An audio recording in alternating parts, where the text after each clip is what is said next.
Washington Incident Management Team 10 is now at the helm of the Bootleg Fire efforts. They got the call to come down to Klamath County after the initial fire response realized the fire was getting too large for them to handle alone. We got a call on Tuesday night that something would be mobilized for our team, and so most of us traveled on Wednesday.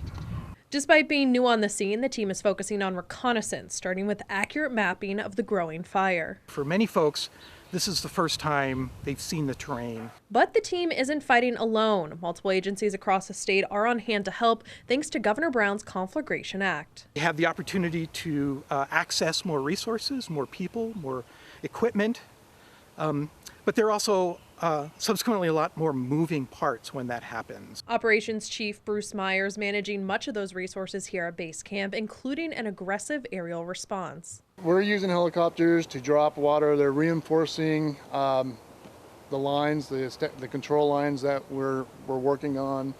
They're also being utilized to help wet fuels near houses or structures. Also from Washington, Meyer praised Oregon's structural response team, which is made up of 3 county task forces. The Oregon Fire Marshal's Green Incident Management Team was requested by local fire departments. The team does structural triage, which maps and sorts properties on different risk levels ahead of the fire arriving. If the fire would come through, how will it stand up with fire? So do they have a lot of greenery around?